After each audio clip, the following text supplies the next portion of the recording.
Hey guys, tonight we begin beneath a velvet night sky, just as the first breeze of desert cold begins to whisper across the dunes. You're standing at the edge of the Sahara, where the land glows softly under a swollen moon. Ahead, a trail of camels shuffles patiently, each groaning under a load that's deceptively simple, rectangular slabs of rock salt strapped tight with fraying cords. The air smells of leather, dust, and distant fire smoke. You squint into the dark and feel it in your bones. This isn't just a trade route, it's a lifeline, a pulse beating through history's longest empire. And, let's be honest, you probably wouldn't survive this. Not with the blisters, not with the thirst, not with the lurking threat of bandits, mirages, and camel burps that smell like fermented nightmares. Still, here you are, adjusting your turban, pretending you're not worried about the sound you just heard behind that dune. Welcome to Mali, baby. Hope you like your history sun-dried and lightly salted. So before you get comfortable, take a moment to like the video and subscribe, but only if you genuinely enjoy what I do here. And hey, I'd love to know where you're listening from and what time it is for you. Drop it in the comments. Now, dim the lights, maybe turn on a fan for that soft background hum, and let's ease into tonight's journey together. You trudge forward, your feet crunching the cracked earth. Somewhere behind you, a young boy laughs too loud and gets shushed by an older trader. One of those types who claims he's crossed the Sahara 32 times. Never lost a camel, not even once. His voice drips with pride. But you've already heard whispers around campfires. He definitely lost one, maybe two. And a whole crate of cinnamon that was definitely not his. The salt slabs you're helping to carry came from a place you haven't seen yet. Taghaza, far to the north, where men mine pure salt from the earth like stone treasure. You run your fingers along the edge of one of the slabs. It's rough, greyish-white, slightly greasy, and if you sneak a lick, yep, just as salty as it looks. This stuff? This is gold. Maybe better than gold? Gold won't keep your stew from rotting, it won't stop your muscles from cramping, and it sure won't earn you the goodwill of every market woman from Timbuktu to Gao. Salt is survival, status, and sometimes currency. You pass a camel whose eyes look older than time. Its breath fogs in the air. These animals aren't just transportation, they're storage, scouts, and occasionally your pillow. The clinking sound of their gear and the low rumble of hooves form a rhythm you'll soon find hypnotic. Left, right, salt, gold, step, wind, sand. Repeat. Historians still argue whether Mali's salt trade was more vital than its gold production. But tonight, as the caravan snakes forward like a sandy serpent under a star-spangled sky, it's clear. Salt moved people. Empires followed its trails, and Mali, poised like a giant between the deserts of the north and the green gold of the south, became the middleman of legend. The wind picks up. You shield your face as a fine powder of sand dances across your cheeks. The older traders wear goggles made from cloth slits and camel bone, a Saharan fashion tip you're learning the hard way. Somewhere in the caravan, a griot, one of Mali's oral historians, begins to hum a tune that's older than your great-grandmother's great-grandmother. It tells of Sundiata Keita, the Lion King of Mali, whose birth was foretold by spirits, and whose empire was salted at its roots. The lyrics change slightly every time, depending on the region, the singer, or the weather. Tonight, the version includes a crocodile who demands payment in peppercorns. You smile, or maybe you're grimacing, hard to tell in this dry wind. By morning, your feet are numb, your water skin's half empty, and your sense of time has melted into the sunrise. The dunes ahead glow like powdered gold. You think of what lies beyond, the salty cities, the sacred rivers, the rustling markets. But first, rest. One of the traders has jabbed a stick into the ground, marking a familiar spot. The camels groan to a halt, kneeling one by one with heavy sighs. You drop your load, carefully so it doesn't shatter, and flop onto the warm sand. Your spine pops like a drumbeat. A young girl hands you a bowl of millet and dried dates, lightly dusted, with salt. Of course, someone nearby offers you a strange salty tea. You sip. It's bitter. You ask why they drink this stuff. Reminds us, the woman replies, of where we are and where we're going. Salt has a way of doing that. It preserves memory. It tightens the taste of history. Before you fall asleep under a tattered wool blanket, you overhear the old trader again. He's whispering to another, "Did I ever tell you about the time we lost half the caravan to a sandstorm, only to be saved by a goat? You already know you're going to hear the whole tale, probably more than once. But for now, the sky's turning indigo, the camels are settling, and the salt waits silently beside you, as it always has, unchanged, indispensable, and a little bit smug. Dawn creeps over the horizon like a slow, silent spill of honey. You wake to the braying of camels and the snap of kindling. Someone's brewing another pot of that face-twistingly salty tea. Your limbs protest as you sit up, sand clinging to everything. You stretch your arms and watch the caravan shake off the night. Salt slabs are retied, water skins checked, and for a moment the entire group moves like a single practiced creature. The next destination murmured along the caravan's length is Taghaza, a name that sticks in the throat like the grit between your teeth. And soon, you'll see why. After hours of trudging through featureless dunes, you spot it. At first, it looks like a trick of the heat, but no. A scattering of low, pale structures emerges ahead. Square, squat, windowless, and glittering faintly. These aren't ordinary buildings. These are salt houses. Every single wall, brick and block here is made of salt. Welcome to Taghaza, the salty skeleton of an empire. You walk through the eerily quiet settlement. The salt crunches beneath your sandals with each step. There's no green, no running water, no birdsong. Just the wind and the sound of miners chipping away at the earth, lifting chunks of crystalline salt like harvesters reaping their ghostly crop. A man waves at you from a pit, his teeth caked with grey dust, his hair wrapped tightly against the wind. He gestures toward the mine and grins. Want to see what an empire's bones look like? Taghaza is both a miracle and a nightmare. This outpost survives solely on salt and the caravans that come for it. The workers, often enslaved or indebted men, toiling in blazing heat, shoveling shimmering slabs from brine-crusted pits. You peer into one of the mines. It's deeper than it looks, like a wound cut straight into the desert's skin. Despite its bleakness, this place was a cornerstone of the Malian economy. Salt mined here travelled hundreds of miles southward, and was sometimes exchanged weight for weight with gold. Historians still argue whether this economy was sustainable, or whether Mali's dependence on this fragile, sunburnt supply chain hastened its decline. You notice something strange about the buildings. They're melting. Not fast, but unmistakably, like candles left in the sun. Without constant maintenance, entire homes here slump into themselves, and so, new salt blocks are carved and slotted in like oversized puzzle pieces day after day. It's as if Taghaza is slowly trying to eat itself. Some say the town was never truly alive, just a ghost depot clinging to relevance. Others insist it was a beating heart. Small, yes, but vital, like the one vein that keeps the whole body going. It was mentioned in Ibn Battuta's journals too, and not kindly. He described it as wretched and uninhabitable, which, judging by the way your nostrils sting from the salt wind, feels fair. You pass a market square, if it can be called that. A few makeshift awnings cling to poles. Beneath them, piles of salt bricks, bundles of camel dung used as fuel, and the occasional flask of water sold at prices that would make your modern bank account weep. One man tries to sell you a blessed salt brick said to keep away jinn.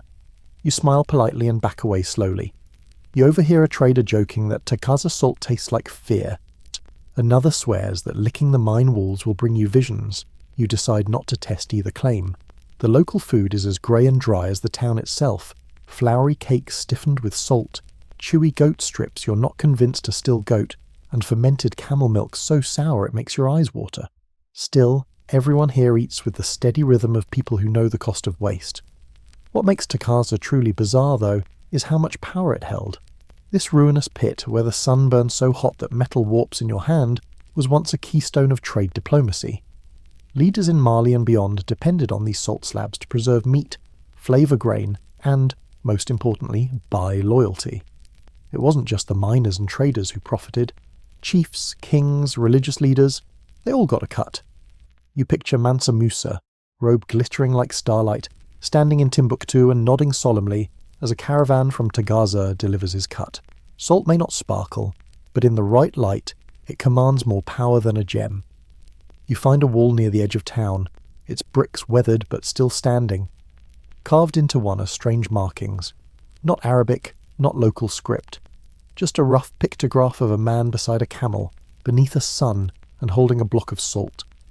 No one knows who etched it there. Maybe a miner, maybe a trader marking the spot of a deal gone well, or terribly wrong.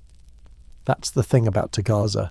It isn't built to last, and yet it has outlasted kings, empires, and sandstorms. It's not supposed to exist, and yet it refuses not to. As the sun dips lower, the caravan prepares to move on. You gather your things, now covered in a fine salt dust, and step carefully back toward the trail. One last look over your shoulder shows a town gleaming faintly, like bone under skin, a reminder that even in the emptiest places, value is where you least expect it. A young boy throws one last salt chunk into his satchel and whispers, "For my mother's stew," you nod. Good call.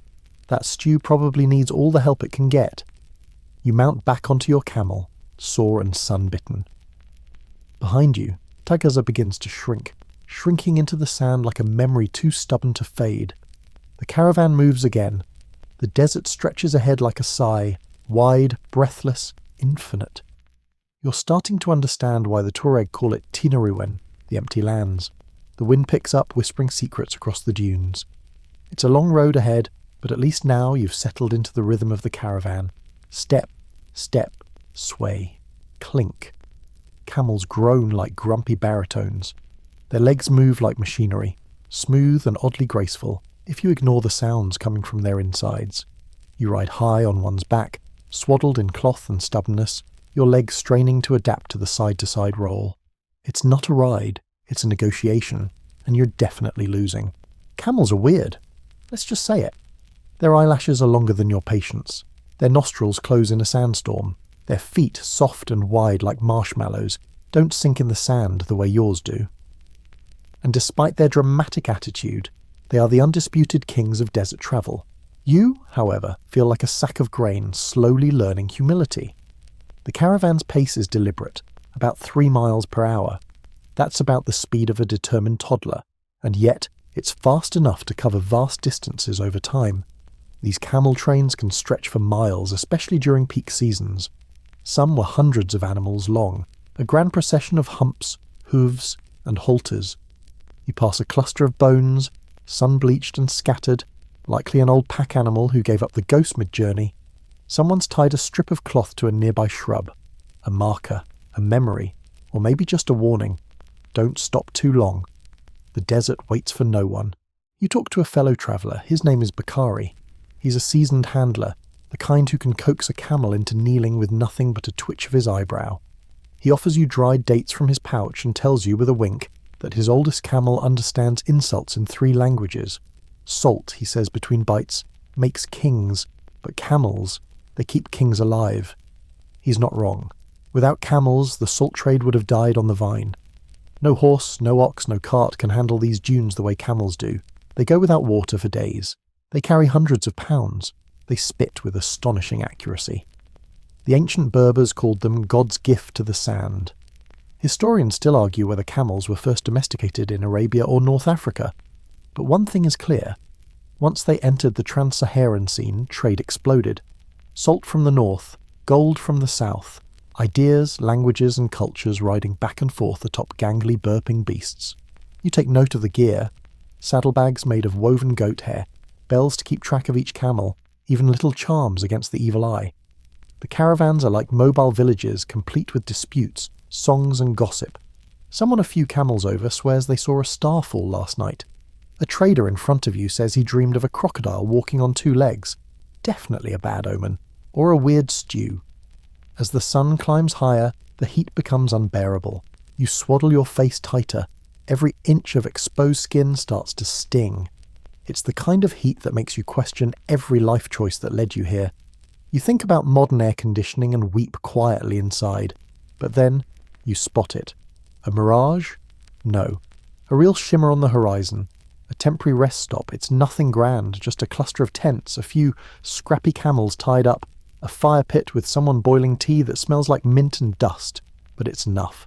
You dismount like an amateur, awkwardly with one foot catching and the other cramping, and collapse beside the fire. Bakari tosses you a canteen. You take one careful sip. The water tastes like metal and old leather, but it's the best thing you've ever tasted. A young girl pours you tea, 3 tiny cups served in stages, bitter, strong, sweet. The Tuareg call this ritual the 3 kisses. You sip slowly. Your fingers tremble slightly, not from fear, but from the strange vibrating exhaustion that only the desert can give. There's time to rest now, so you watch. The camels kneel and huff. The traders repair sandals with strips of hide. One man carefully rewraps his salt bricks in leather to keep them from crumbling. Another checks a map etched onto goat parchment. More art than science, really. But it's all he needs. The routes are old, passed down by memory. Landmarks include trees that haven't existed in a century, rocks shaped like old men, and the bones of unlucky caravans. You ask if there are bandits. Bakari just chuckles. There are, but not the way you think. You don't ask again. Instead, you watch as the caravan prepares to move. You're not in a hurry. No one is. The desert doesn't like speed, but it respects rhythm. You take a moment to look at your camel. She's not pretty exactly, but she's reliable. She grunts as you approach, maybe affectionately, maybe not.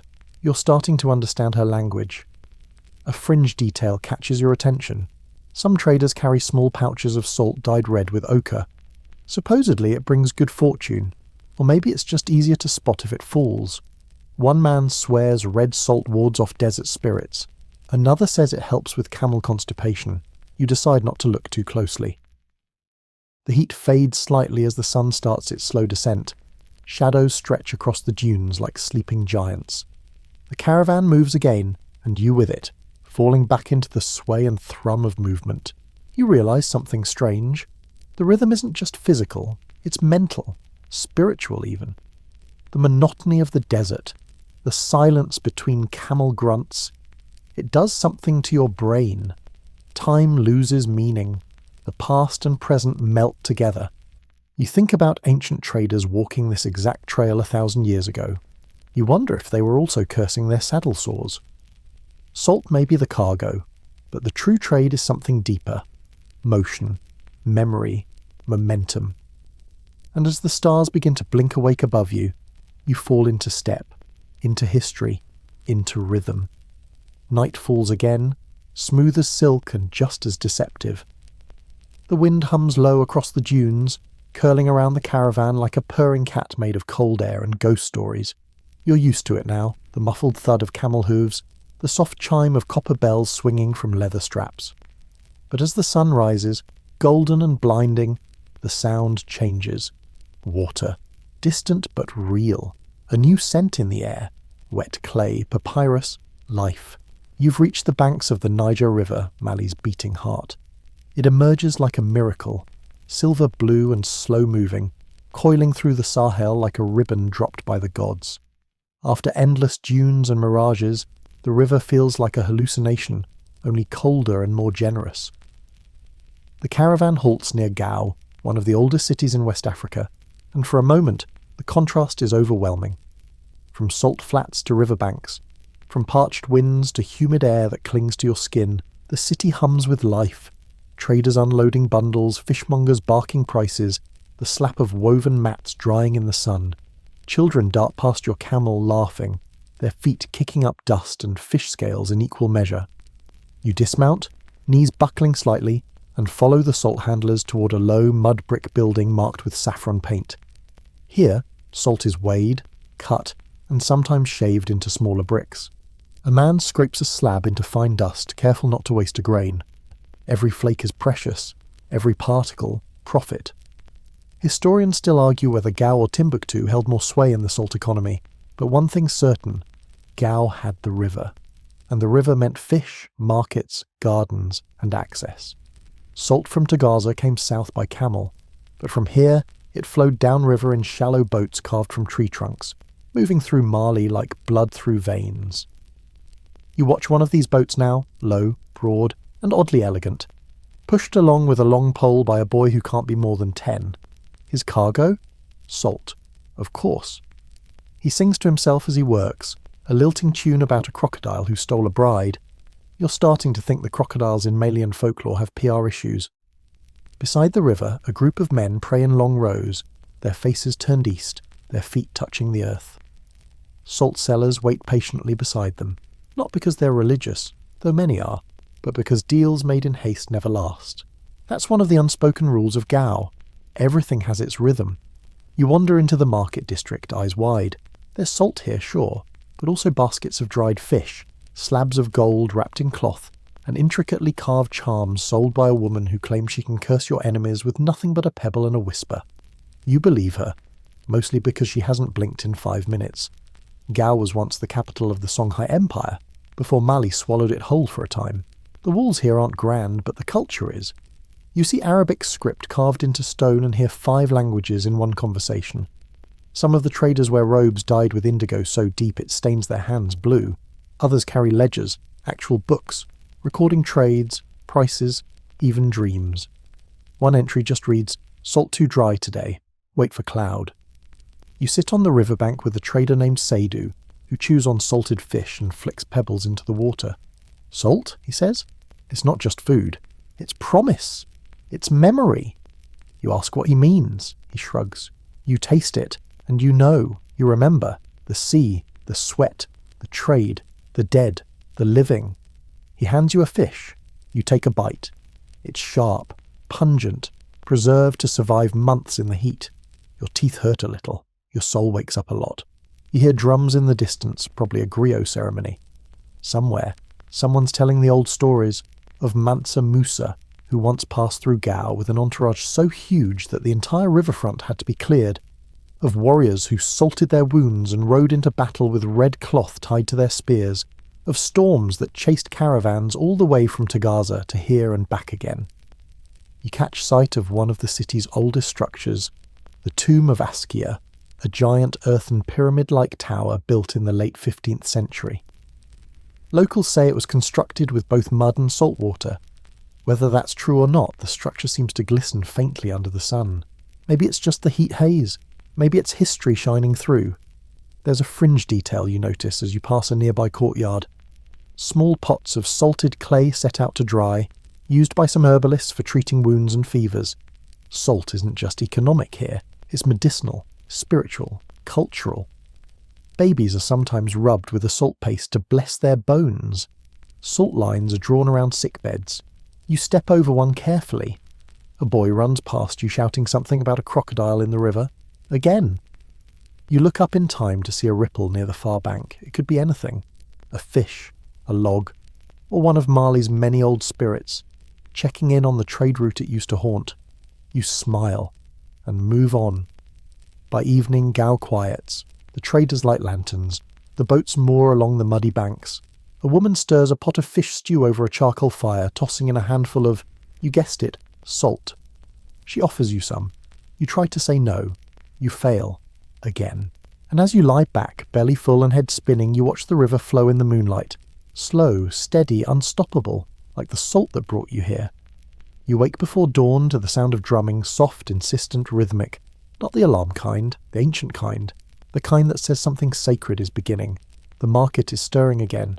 You stretch beneath your blanket of rough wool, stiff from river mist and dust. The air smells like fish, charcoal and sweat. A little gross, a little nostalgic. You rub your eyes, and there they are. The griots, Mali's oral historians wrapped in indigo robes, their voices already humming the day's stories into being. One of them gestures for you to come closer. You sit by the fire as his fingers dance across the strings of a kora, a 21-string harp lute made from a calabash gourd. Its notes float like mist, light but sharp. The griot begins to sing, not just any tune, but a story, a legacy. You don't understand every word, but the emotion cuts clean. Joy, sorrow, caution, pride. It's a song about gold and salt, about betrayal between brothers, about a promise made under moonlight and broken by morning. You lean in, eyes wide. There's a line about salt stolen from a tomb, cursed to forever taste like ash. Definitely a fringe detail, possibly made up. You love it anyway. The song shifts, and now it's about Sundiata Keita, the lion-born founder of the Mali Empire. You picture him riding across a sea of sand, salt in his saddlebag and destiny in his teeth. According to the griot, Sundiata's salt came not from Taghaza, but from a hidden spring, guarded by a blind lizard who only sang on Tuesdays. You raise your eyebrow. The griot just smirks. Historians still argue whether Sundiata's rise was mostly military genius or mostly myth. But here, at this fire, the details don't matter. The story is the truth. The salt in the tail carries just as much weight as the salt on your back. The griot stops playing, bows slightly, and hands you a small leather pouch. Inside, a pinch of finely ground salt and a flake of dried gold leaf. Symbolic, of course, but it hits you. This is the exchange. Not just goods, but memory for memory.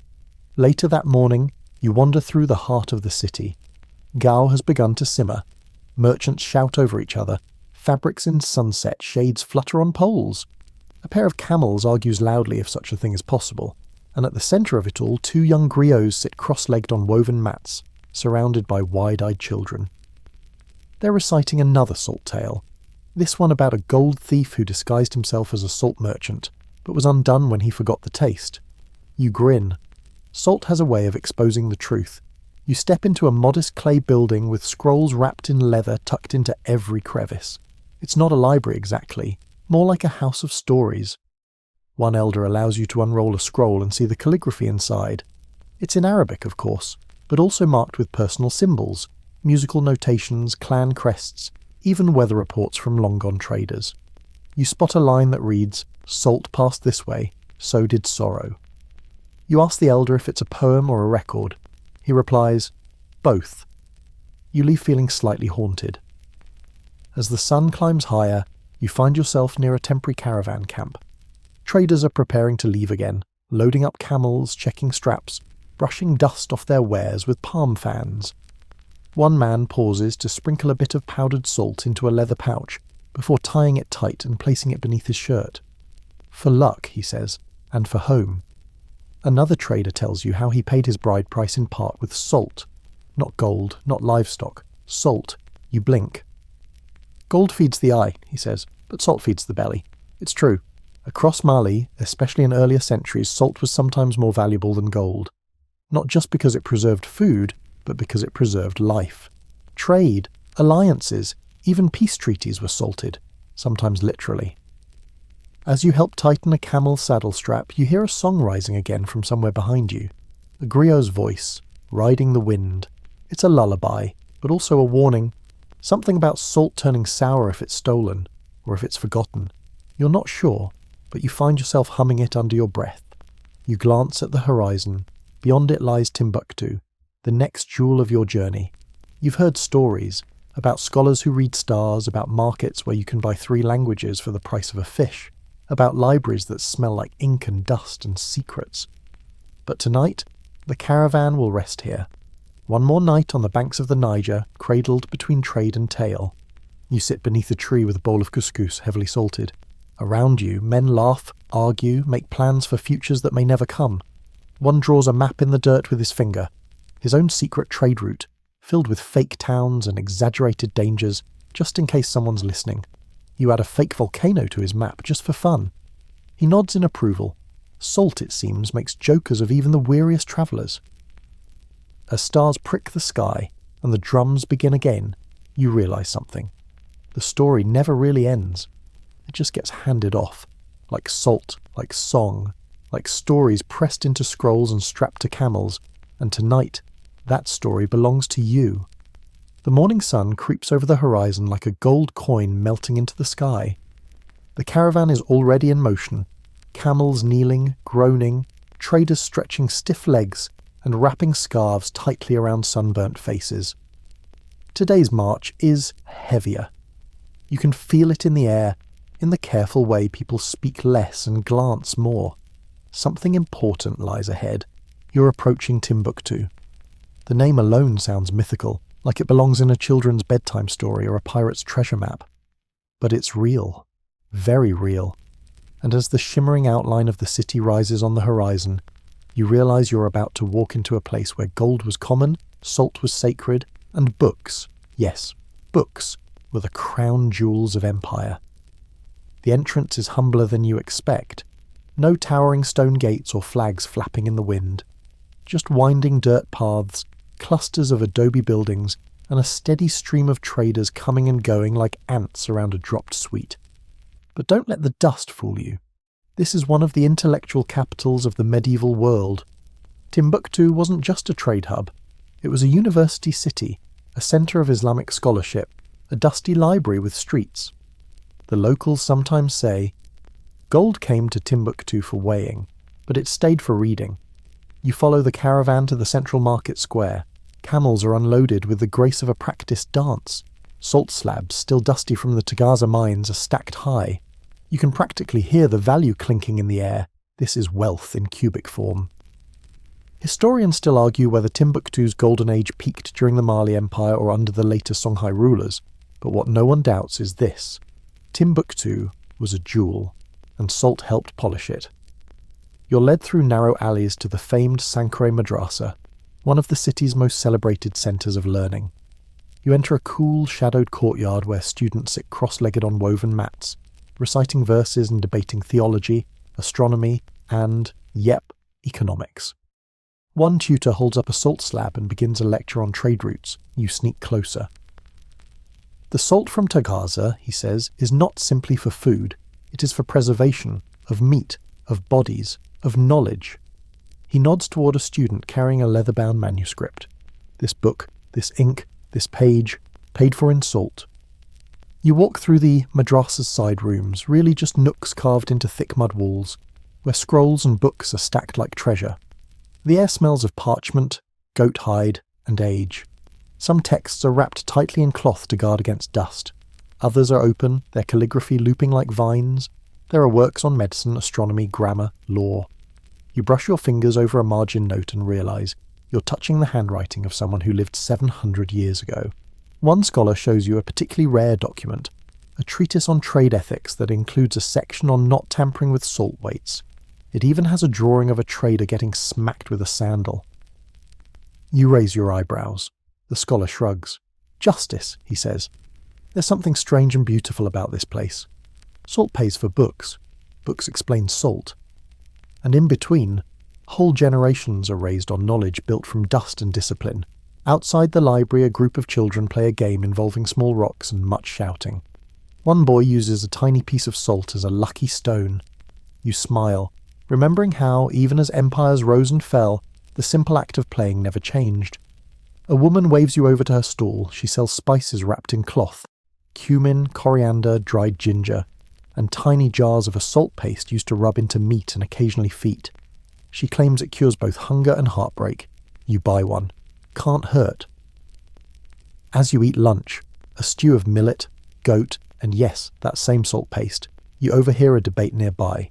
Two men, animated, passionate, arguing whether salt from Taghaza is purer than salt from the Bilma mines to the east.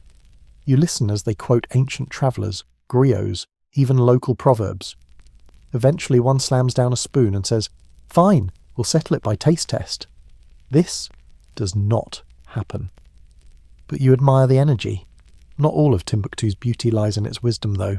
You walk past buildings with wooden support beams sticking out like decorative ribs, unique to Sahelian architecture. Their shadows fall long on the sand.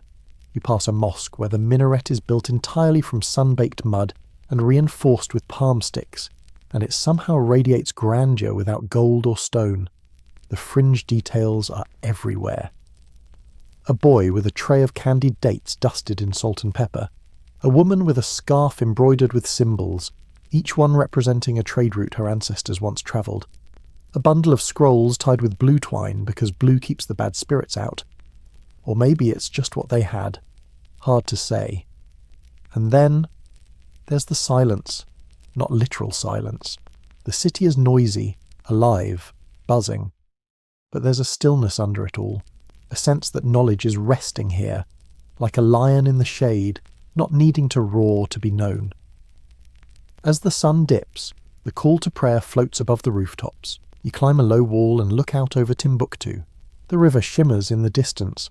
The streets glow amber. You feel the weight of centuries humming beneath your feet. Salt brought you here. Salt built this city. But books gave it soul. You lay your blanket out beneath an overhang and watch the stars prick the sky. A griot somewhere is singing softly, the tune carried just enough by the breeze for you to catch a word or two. Salt, memory, wisdom. You close your eyes, cradled by history, lulled by the city of books and brine. The morning begins not with noise but with the rustle of pages. You wake in the same quiet corner of Timbuktu, wrapped in your blanket and surrounded by the low murmur of a city not quite ready to open its eyes. Before the clang of camels and clatter of trade resumes, there's something else in the air. Ink, parchment, knowledge. You find yourself drawn again to the library district, the cluster of mud-walled buildings housing one of the greatest manuscript collections in Africa. Some are private family libraries, others preserved public archives, none of them flashy, all of them priceless. The door creaks as you enter one of the buildings and the air changes immediately. It's cooler, dustier, reverent, like stepping into a temple. A scholar welcomes you with a nod. His robe is faded indigo, his fingers stained with ink. He unwraps a scroll with the precision of someone handling a sleeping cobra. Inside, a manuscript about trade routes, astronomy, and agriculture, all intertwined like threads in a cloth. Salt appears repeatedly, marked in margins, used in analogies, even listed as a taxable good for scholars. Apparently, bookmen had to eat too. You lean over and read a line. He who controls the salt controls the stars. Poetic? Absolutely. Practical? In medieval Mali? Arguably yes. You ask the scholar where the salt came from to fund these libraries. He smiles, as if that's the whole point. Salt funded everything. He points to the ceiling beams, paid for in salt, the ink ingredients carried on salt caravans, the scholars' stipends, the sand to polish parchment, the guards at the gates. Even the city's famous Quranic schools were once financed by salt-backed taxes. You stare around you, stunned. The books aren't just filled with salt, they're written on it. Historians still argue how many manuscripts Timbuktu once held. Estimates range from tens of thousands to over 700,000, but the exact number doesn't matter. What matters is that they existed. And they weren't just religious tracts either. These were documents on mathematics, medicine, linguistics, jurisprudence, even local histories, jokes, and dream interpretations. You stumble upon one volume no bigger than your palm. The writing is microscopic, the cover soft with wear. The scholar calls it a pocket guide to camel first aid. You raise your eyebrows. He nods solemnly. Very important in the dry season. Another document, more fragile than a whisper, includes a dream diary from a salt merchant, complete with illustrations, one of a camel with wings, another of a talking salt brick. You don't know whether to laugh or cry. Maybe both. The scholar lets you handle one scroll under strict supervision. The vellum is soft, nearly translucent, written in Arabic with a side commentary in Songhai script. It outlines a historical debate about the ethics of taxing salt transported across river tributaries. Apparently there were heated arguments. Someone was exiled. Someone else was mildly cursed. Bureaucracy has always been spicy. You leave the library blinking in the daylight, the weight of knowledge settling in your chest. Outside, the city is stirring now. Salt traders setting up stalls, students shuffling toward classes, scribes already hard at work transcribing yesterday's lessons. One young boy jogs past holding a scroll under one arm and a salt brick in the other. Balance, you think. That's the Mali way. You pass a stall selling manuscript restoration tools, small brushes, goat leather covers, beeswax polish. One woman sells charcoal-based ink mixed with salt water, claiming it preserves the text longer. You ask if it works. She shrugs. Everything's better with a little salt. You follow a narrow alley to the back of another madrasa, where a group of children sit in a semicircle around a teacher who's reading aloud from a scroll. He pauses now and then to ask questions, and the kids shout answers, sometimes correctly, sometimes not. One girl insists the earth is a giant salt bowl. The teacher sighs but doesn't correct her. You linger long enough to hear the end of the lesson. It's a poem, about caravans and stars and scholars who rode camels by moonlight, reading maps made of memory and sky. The children recite the last line in unison. Where salt flows, knowledge grows. You're not crying. You're just dehydrated. Probably. As the heat rises, you escape into a shaded courtyard where a griot sits alone with a long-necked instrument across his lap. You recognize him from the previous night, his face half covered with a cloth, eyes twinkling with stories. Without a word, he begins to play. The song is slower this time, gentle, almost a lullaby. It tells of a scholar who memorized 10,000 verses and paid his teacher in salt, of a woman who wrote poetry in the margins of ledgers, of a scroll that told the future but was lost in a flood of spilled ink and rainwater. You close your eyes and listen, the tune wrapping around you like an old blanket. The music ends, and the griot offers a rare smile before standing and walking away, leaving only silence behind. Back in the market, you notice something odd. A man is trading books for salt. Not metaphorically, literally. A trader offers 3 slabs for a manuscript. They haggle a bit, respectfully but firmly, and the deal is struck. The book disappears into the folds of a cloth, the salt added to a growing stack beside a wagon. Later, someone tells you this isn't unusual. Books and salt are both forms of power. One feeds the mind, one feeds the body. When the two meet, empires remember. That evening, you sit atop a low rooftop as the sun bleeds orange across the sky. Below, students study by lamplight. Traders finish their day. Salt slabs are tied and retied with fraying rope. You breathe in the warm air, tinged with smoke, ink, and the ghost of ancient wisdom. Salt built Timbuktu, but its legacy is written in ink, and maybe, just maybe, in you too. Morning creeps in again, this time on the back of laughter and clattering pots. You stretch under your worn blanket as the city of Timbuktu begins to hum.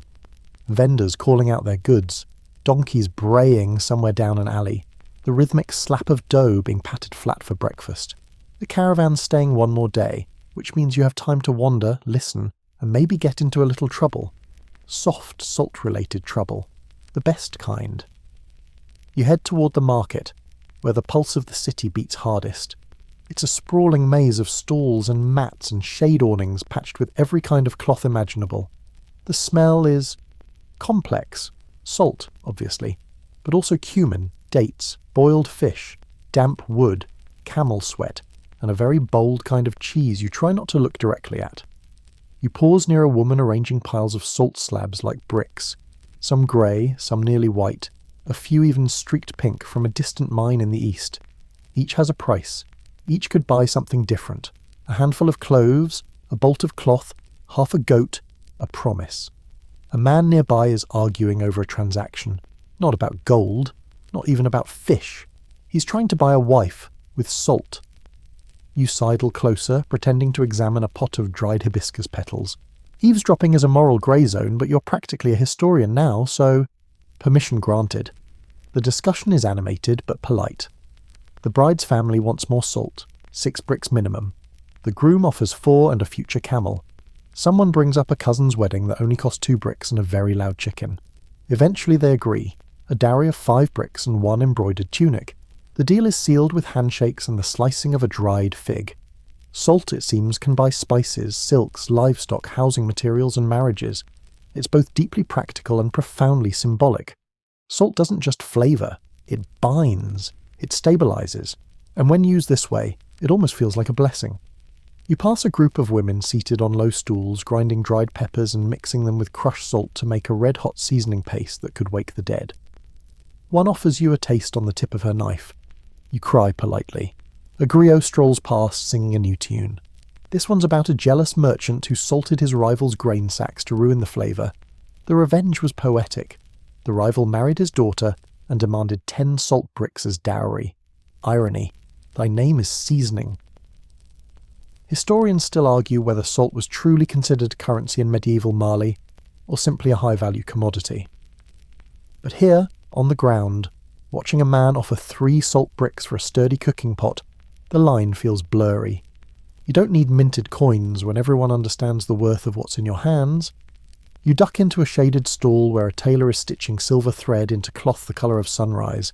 She explains that some robes have salt dust rubbed into them before they're worn to bless the threads and help preserve the dye. You imagine walking around smelling like cured meat and prestige. Not bad. Then, just beyond the main market, you find a quieter corner, the animal trade zone. Here, salt is used for buying horses. Not just any horses. Tall, muscular desert steeds with wide nostrils and the kind of patience only war animals can have. You watch as a trader weighs 2 salt bricks carefully, then hands them over to claim a pale grey horse with eyes that look like they've seen empires rise and fall. Next to the horses, Camels. Of course. An old man with no teeth tells you he once traded 6 salt bricks and a broken drum for a camel who turned out to be the smartest idiot I ever met. You want to ask follow-up questions, but he's already asleep. As you weave through the market's edges, you start noticing salt amulets, small pouches worn around necks, hanging from donkeys, even tied to tent poles. Each one holds a pinch of salt and a slip of paper or leather with a prayer. Some are for health, some for fertility. Some just say, "Keep the flies off." You buy one for yourself. You don't even ask what it's for. It just feels right. That afternoon, as the sun scorches overhead and the city naps in the shade, you find shelter beneath a woven awning. A merchant offers you spiced tea and explains how salt isn't just traded. It's stored, gifted, and inherited. One salt slab in his house has been in his family for 4 generations. No one's allowed to use it. It just sits in the corner, watching, honoured. You nod solemnly, as if this isn't a deeply intimidating concept. As the day cools and the market roars back to life, you hear someone calling your name. It's Bakary, the caravan handler with the multilingual camel. He's bought you a present, a small pinch of blue salt, rare and expensive, meant to bring clarity of thought. Maybe it'll help with your storytelling, he jokes. You pretend to be offended. Then you pocket the salt and thank him like it's a crown jewel. Evening falls with lanterns flickering in the market stalls and the sizzle of food frying in wide pans. You buy a simple dinner of fried plantain and goat stew and eat while watching 2 children argue about whether salt comes from the sea or from camel spit. Both are technically wrong. Both are also sort of right. Before bed, you wander back past the salt stalls. Most are closed now, their owners dozing or counting bricks like coin. But one is still open. A woman sits alone, surrounded by a circle of glowing coals, shaping salt into tiny animal figurines. Cats, crocodiles, camels, even a lumpy giraffe. You buy a camel, of course. You name him Salty. Back at the camp, you curl up under your blanket, your new salt amulet resting beside you. Salty the figurine tucked into your bag, and a head full of spicy stew, gossip, and dowry negotiations. Salt isn't just flavour here. It's family, friendship, and folklore. And as you drift into sleep, you can still hear the market singing. The stars fade one by one as the caravan pulls away from Timbuktu. You glance back at the city, a blur of earthen walls and quiet minarets melting into the morning haze. The salt you carry feels heavier now, like it's picked up the weight of stories, deals, and dust. A camel behind you groans dramatically, as if protesting another leg of the journey. You get it, buddy. Today you're heading south. But not toward another city. This stretch of the trade route leads into territory more complicated, more layered. You're entering the grey space of commerce, where salt trades hands for not just gold, but also spices, slaves, and secrets. It starts subtly. The caravan stops at a riverside village. Nothing fancy, just a few mud huts, a wooden dock, and a smell of dried fish that hits you like a lesson in humility. Salt bricks are offloaded with practiced ease, stacked beside bundles of cinnamon, cola nuts, and tiny sacks of pepper worth their weight in gossip. You watch a trader measure cloves on a bronze scale, adding 1 flake of salt to balance the deal. He laughs with the spice merchant, then slips something under the table. A nod, a coin, or maybe not a coin. You see a thin wrist vanish into a shadowed doorway. You look away. Salt here is still a symbol of wealth, still a meal saver and meat preserver, but it's also a gatekeeper.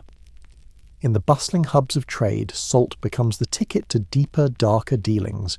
You move through another village where salt slabs are being stacked next to ropes, iron chains, and heavy wooden yokes, and suddenly it's harder to swallow your breakfast.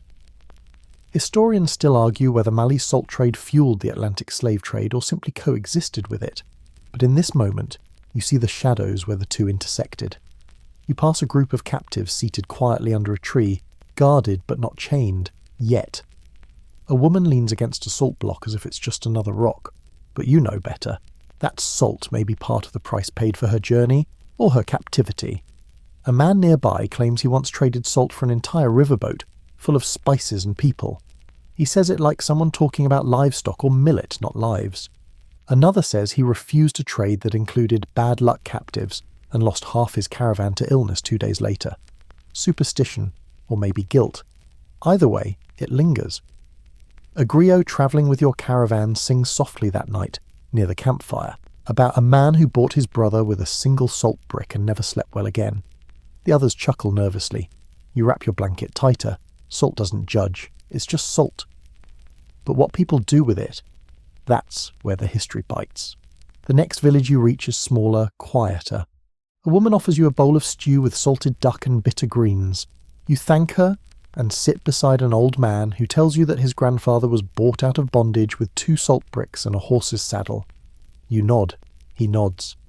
The story hangs between you like incense smoke, heavy, fragrant, and impossible to ignore. Later, as the caravan passes a wide plain, you see the remnants of an old trading station.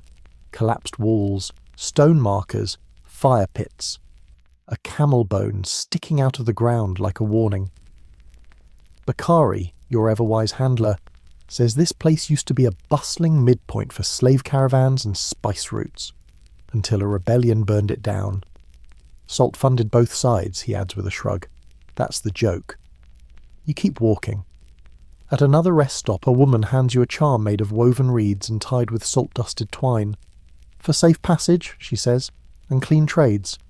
You don't ask what she means by clean. You just tie it to your satchel and nod. You notice fringe details that suddenly seem more ominous. Salt wrapped in black cloth instead of white. Talismans with knots that look like restraints. A ledger with codes that clearly mean more than prices. One entry reads, 3 shadows, 2 bricks, no return. You don't want to know. But this is part of the story too. Salt wasn't just a preserver of food. It preserved power, and that meant it touched everything. Kings traded with it. Soldiers were paid with it. And yes, people were trafficked with it. Salt turned hands into fists, contracts into chains. And yet, here in the mud and heat, life keeps going. Children laugh by the river. A group of women kneel beside a flat stone, scrubbing laundry with soap made from salt and ash. A man carves a flute while his son traces salt roots into the dirt. One path leads to Gao, another to Timbuktu. A third, he calls it the path to nowhere. You suspect he knows more than he's letting on. That night, around the fire, someone shares a flatbread sprinkled with salt and pepper. You break off a piece and chew slowly, staring into the flames. Salt doesn't lie, it doesn't preach. It simply is. But the stories it touches, those twist like smoke. Tomorrow, you head into deeper empire territory, bigger cities, bigger trades. But tonight, you're surrounded by whispers, some human, some historical, and all carried on the same thing. A few flakes of crystal pulled from the desert and passed hand to hand, heart to heart, sometimes for better and sometimes not. The desert quiets again. Not the hush of evening prayer or sleeping camels. This is the kind of quiet that presses against your ears, a silence that feels watched. The wind moves strangely, tugging your scarf tighter, and Bakari, who's usually the loudest storyteller at the fire, sits with his back to the dunes, eyes scanning the horizon. He mutters, "Don't talk too loud tonight. Jinn don't like noise." You blink. Wait, what? Jinn. Spirits. Desert tricksters. Some friendly, most not. They live in the winds, the dunes, the abandoned wells, and according to everyone around your campfire, they really don't like salt. Or maybe they love it. That part changes depending on who's telling the story. One trader insists salt repels them, keeps them from slipping into your shadow. Another swears salt attracts jinn like candy to children. That's why you always offer a pinch to the sand before bed, he says, tossing a few grains from his pouch. You hesitate, then do the same. Can't hurt. Welcome to the superstitious side of the salt trail. Tonight you're sleeping in a location whispered about by caravan elders, an old oasis once used as a resting post, now mostly abandoned. The palm trees creak like old bones. The pool is more mud than water, and the well has been sealed with a salt brick and rope netting. That's not a plumbing issue, that's a warning. Someone tells you a story of a man who tried to break the brick, hoping to dig fresh water. Found something else. Didn't walk right after that, they say. You decide your thirst can wait until morning. Historians still argue whether Saharan jinn beliefs were rooted in pre-Islamic traditions, or grew alongside Islam as the empire expanded, but they absolutely shaped how caravans behaved. Salt wasn't just for food, it was for rituals, for defense, for bargaining with the unseen. You ask Bakri if he believes in jinn. He doesn't answer at first, just sips his tea, eyes locked on the glowing coals. Then he says, One time I dropped a salt brick in the sand, tried to find it for hours. Next morning it was sitting on top of my pillow, still tied, still whole. He raises an eyebrow. You tell me. You sleep lightly that night, and in your dreams the sand whispers. By morning the air feels lighter. The jinn, real or imagined, have gone elsewhere.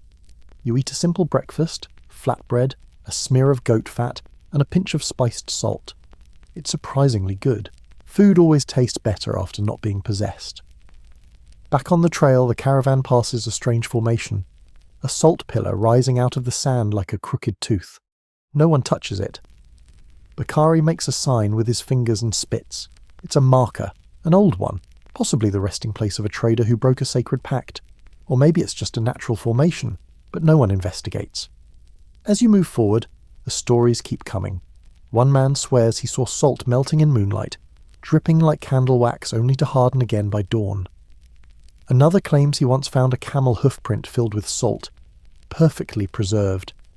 That camel, he says, wasn't from this world. The fringe tales are endless.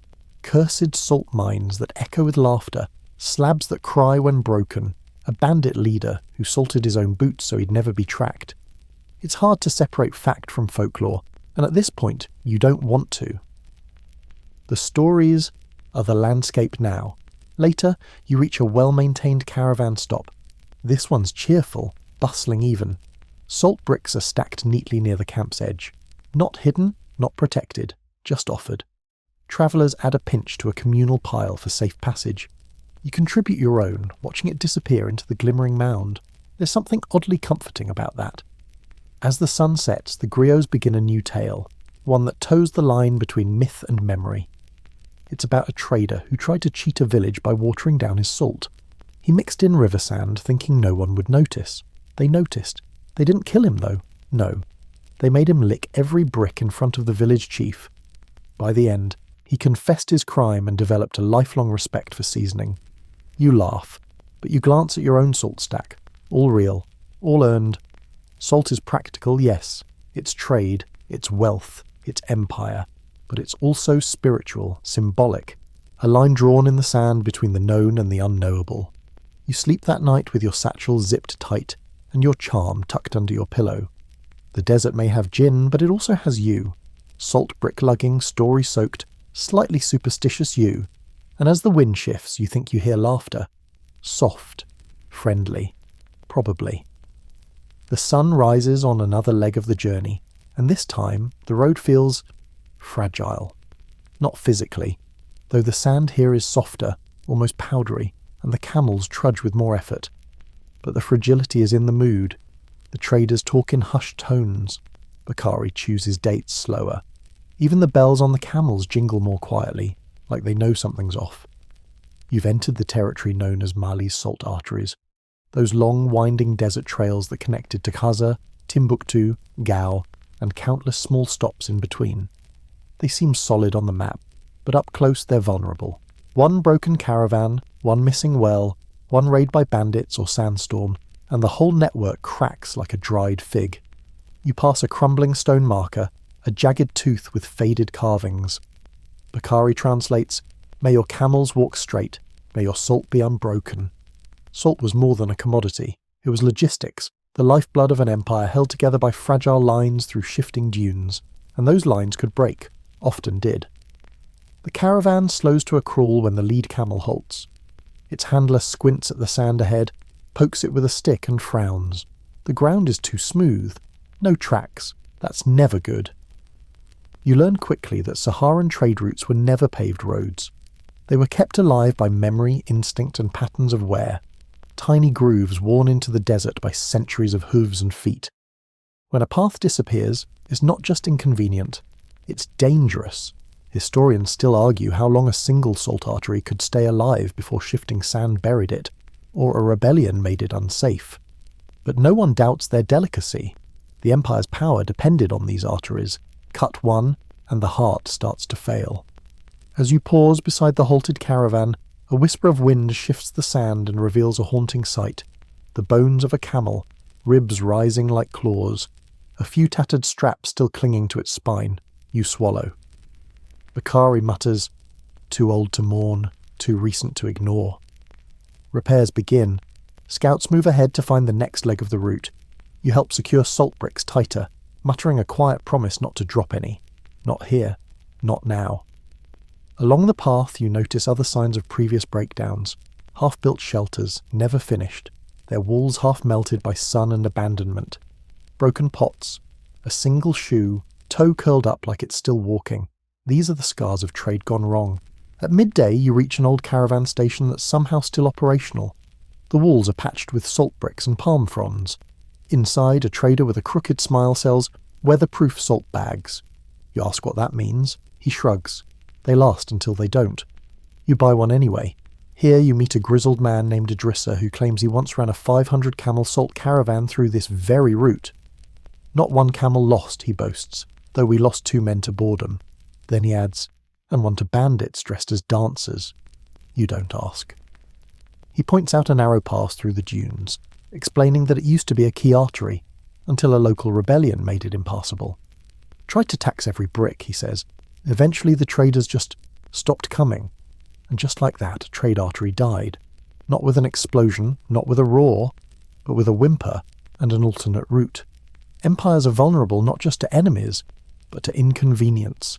That night, the griot sings about a queen who tried to hoard salt by blocking all trade through her territory. She built walls, demanded fees, and cursed anyone who passed without paying. Within a year, her city starved. Her own guards fled with the salt. The moral? Salt flows, or it forgets you. As you drift off to sleep wrapped in your cloak, you think about arteries. Those pulsing trails of movement, carrying salt like blood, sustaining cities that never saw the mines, never met the miners. Fragile, invisible highways held together by hoofbeats and hope. And you understand something important. Salt was power, but movement was survival. The wind picks up the next morning, not a gentle breeze, but a steady push that turns sand into sting. You wrap your face tighter, grateful for the extra layer Bakari insisted you add. This, he says, is when the desert starts testing you, and your camels. The caravan trudges forward, slower now, more deliberate. You're heading into contested ground, not the kind marked by battles, but the quieter, tense zones between tribes, where ancient salt routes cross through territories governed by custom, whispers, and a whole lot of honour. Here, salt isn't just cargo, it's a political object. One brick too far left or right could become a declaration of disrespect, or worse, war. You arrive at a modest camp where 3 caravans are already resting under faded cloth tents. There's a noticeable space between them, not quite hostile, but far from friendly. No one's mingling. Camels drink from separate troughs. Traders sip their tea in pairs, eyes darting across invisible borders. Bakari leans in. This place, he says, has rules. He's not joking. You're in a region governed by what locals call the desert laws, an unwritten code of conduct passed from caravan to caravan, tribe to tribe. And the main law, respect the salt and the camel. Violate either, and you're likely to be arguing in front of a makeshift tribunal held under a tent flap with 3 furious elders and no shade. You witness one such incident before you've even had your tea. A young trader is brought forward, accused of disrespecting a camel. The details are fuzzy, something about yelling, a misplaced saddle, and possibly stealing a handful of salt from a sleeping animal's pack. Historians still argue whether these types of disputes were exaggerated by travellers like Ibn Battuta, or if Saharan trade law really was this meticulous. But sitting here, watching this camel court session unfold, you realise something. This is real. The accused stands solemnly, arms crossed. His defence? The camel spit first. A few chuckles ripple through the crowd, but no one smiles. The elders deliberate. Eventually a judgment. The young trader must offer a salt brick in compensation. Plus 2 days of camp chores and a formal apology will roast the camel. You're not sure if the camel understands, but the moment the brick is handed over, the tension breaks. People start talking again. Someone laughs. A kettle whistles. Salt in this case wasn't the problem. It was the solution. You sip your tea quietly and take notes. Later, a visiting dignitary arrives. His robe sharp, his camels well fed, and his entourage visibly uncomfortable about mingling with common traders. He's here on behalf of a distant governor to renegotiate caravan tolls along this stretch of desert. You catch fragments of the meeting, bricks counted, routes debated, threats made in the most polite tones possible. At one point he says, "We could raise the toll by half a brick per camel." The silence that follows is thick. A griot mutters, "Raise the toll, and camels will raise dust somewhere else." It's not a threat, it's logistics. You learn that camels themselves are diplomatic currency. Loaning one is a sign of deep trust, damaging one is grounds for exile. One caravan leader tells you about a time he settled a border dispute by offering a prized white camel in exchange for a salt road reopening. The tribe accepted. 2 years later, they returned the camel, fat, healthy, and tied with blue beads of peace. You meet a trader whose camel wears a necklace of salt beads, carved into delicate shapes, stars, crescents, suns. "She's my daughter's dowry," he explains. You nod solemnly, then try not to stare as the camel burps dramatically and nearly sits on a cooking pot. In the evening, you sit with a group of traders playing a dice game that involves salt tokens. The rules are baffling. Winning seems to involve out-bluffing your opponents, and occasionally telling a joke about a camel with bad eyesight. You lose 6 rounds in a row, but win everyone's respect when you invent a story about a djinn disguised as a salt merchant. One man swears that actually happened to his uncle. Before bed, you help pack one of the newer camels. The handler walks you through the knots, each one precisely tied to distribute weight. A crooked tie could injure the camel. Worse, it might split a salt brick mid-journey. "You don't want to be that guy," he says, patting your shoulder. "The one who dropped half a fortune because he rushed a knot. You practice 3 times. He nods. "Good. Now do it in a sandstorm." You laugh. He doesn't. That night, under the stars, you write down everything. How salt here isn't just a thing you carry. It's a system, a standard of value, a peacekeeper, a point of honor. In the West, people say, break bread to make peace. Here, you share salt, and the taste stays with you. The morning begins without warning. No rooster, no singing, just the thump of salt bricks being loaded, the hiss of boiling tea, and the steady grunt of camels rising like ancient groaning ships from the sand. You're barely awake before you're back in the saddle, swaying gently as the caravan heads east toward a curious ritual. Today, you're going to witness the silent bargaining, an exchange so mysterious and old-fashioned it feels like a myth. But it's real, and it happens not with words, not even with hand signals, but with objects laid out like prayers and answers. The caravan reaches a sun-baked clearing ringed with low rocks. There's no market here, no village, just dust and anticipation. Bakari tells you this is where wordless trade takes place, specifically a ritualized version used when trust is thin or language is absent. Salt for gold. Historians still argue whether these silent trades were primarily done with Ghanaian gold traders, or if this ritual was a wider phenomenon across West Africa. But everyone agrees that for centuries this mute economy helped preserve peace between cultures, even when everything else might have sparked conflict. The traders arranged the salt, perfect slabs, cleaned and squared, placed in rows with tiny flourishes, carved edges, a dab of red dye, a feather tucked in as a personal signature. They step back in unison and wait. Then comes the watching. No one speaks, not even a whisper. Eventually the gold traders arrive, silent as ghosts, faces rapt, eyes scanning. They kneel and inspect the salt, their fingers gentle, almost reverent. Then they place small bags of gold dust beside each brick, not touching, just close enough to mean we accept. They walk away, back to their camels and wait. Your traders return. They inspect the gold. If they're satisfied, they collect it and leave. If not, they leave the bags untouched and the gold traders must sweeten the offer.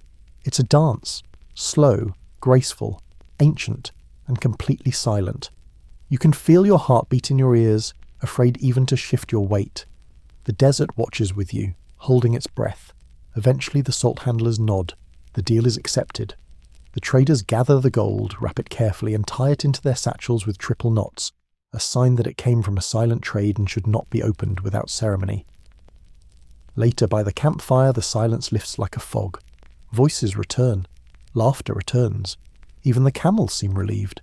One handler offers you a chunk of dried meat dipped in powdered salt, and you chew thoughtfully, still turning the ritual over in your mind. You ask Bakari why the trade is done in silence. Because words can start wars, he says, but salt knows peace. He then tells you about a time a greedy trader tried to speak during a silent bargain. He was ignored, then robbed, then cursed. His camel ran away, his shoes melted. He tried to sell his salt elsewhere, but it crumbled in his hands like sand. Fringe tale? Probably, but after what you saw today, you're not ruling anything out. You fall asleep dreaming of silent spaces filled with meaning, of hands offering salt like gifts, and gold dust shining in the moonlight like a whispered promise. The next morning, the ritual is gone, only footprints remain in the dust, and yet something lingers in the air, a kind of sacred residue, as if the trade etched itself into the space around you. As you move forward, you notice how salt isn't just traded, it's judged. Each slab has weight, shape, smoothness, and even smell. Traders pass them between fingers like glassware, sniffing, tapping, occasionally licking, though Bakari advises you against this. One slab you're handed is marked with a tiny etched symbol, a spiral. You ask about it. The trader says it's his personal mark, added with a goat bone chisel. If a slab with his spiral arrives broken, stained, or sold too cheap, it brings shame to his whole family. Another brick has a line carved through the centre. That one, the owner explains, was traded during a drought. A reminder to never forget the price of water. Even salt carries memory. You spot a brick wrapped in indigo-dyed cloth, tucked carefully into a satchel. Bakari whispers that it's not for trade. It's a gift, for a local imam who once helped a trader find a lost route using only starlight and stubbornness. Gifts of salt, you learn, are more powerful than coins. They can seal friendships, close deals, propose marriages, ask forgiveness, even heal rifts between tribes. One griot tells you of a feud ended when a woman brought a single perfect salt brick into the middle of a battlefield, placed it on the sand, and walked away. Both sides stopped fighting. The story ends there. It always ends there. Salt as truce. Salt as truth. You think about this silent bargaining again. How something so still could carry so much weight. How trust doesn't always need words. How sometimes all it takes is laying your value bare and waiting. That evening the traders celebrate. Not loudly, but warmly. Tea is brewed, music is played, a man juggles 3 chunks of salt and only drops 1. Everyone applauds. You're handed a small, polished piece of salt, your share of the day's trade. You thank them, tuck it into your pouch and promise not to drop it. Bakari grins. If you do, just blame the camel. Always a good fallback plan. The trail shifts once more, not in direction, but in mood. After days of hard sand, cold nights, and the faint paranoia of cursed trade, you finally spot something lush on the horizon. Palm trees waving in the wind, their fronds backlit by the golden light of late afternoon. You hear the hum of insects, the occasional splash of water, the unmistakable gurgle of camels speeding up because they know what's coming. You've reached an oasis. To the untrained eye it looks small, just a few trees, a spring-fed pond, and a scattering of tents. But to a caravan this far along the route, it's a miracle. The first thing you do is collapse onto a patch of grass, real grass, and close your eyes as someone hands you a wet cloth that smells faintly of salt and mint. You sigh, deeply, and let the tension slip from your shoulders like a heavy bag finally put down. This oasis isn't just a pit stop, it's a gathering place. Traders, locals, and travellers from other directions meet here like tributaries joining a river. You're greeted with cheerful nods and curious stares. Your clothes are dusty, your face is tired, your salt cargo is half gone, but you made it. The first order of business? Salt baths. Not luxurious spas, just shallow stone basins filled with brine from nearby springs. You sit in one up to your knees, letting the warm, salty water soak into your sore feet. It stings, then soothes. A boy nearby offers you a lump of soft soap made from ash, goat fat, and, you guessed it, salt. You scrub. You sigh. You start to smell less like a walking goat blanket. Progress. While you soak, the gossip starts. Apparently a caravan from the east lost its entire spice stock to a flash flood. One trader swears his salt bricks actually floated, which is highly unlikely, but makes for a great story. Another says a nobleman is paying double for red-dyed salt because his wife thinks it smells like courage. And then someone leans in to whisper about a traveller who tried to pass counterfeit salt, bricks mixed with plaster and crushed limestone, caught by a camel who refused to carry them. Too clever by half, someone mutters. Even the camels know better. You dry off and wander toward the food stalls. Yes, this oasis has stalls. Clay stoves crackle with skewers of grilled meat. Bowls of lentils simmer with crushed herbs. Piles of dates glisten with honey and flecks of salt. You grab a handful and nearly cry. Sweet, soft, sticky, and just salty enough to remind your tongue why you keep doing this. You pass a man selling small carved salt trinkets shaped like birds, supposedly blessed to bring clear weather. You ask if they work. When the birds don't melt, he says, it's a good omen. You buy 2. Later, you rest in a low tent draped in fabric dyed the colour of wet sand. Inside, elders sit cross-legged around a small fire, passing a clay pipe and discussing the usual things, camel breeds, trade taxes, and a recent marriage between 2 rival trading families, brokered with 10 salt bricks and a flute player. Apparently, the flute sealed the deal. Historians still argue how formal these trade oases were.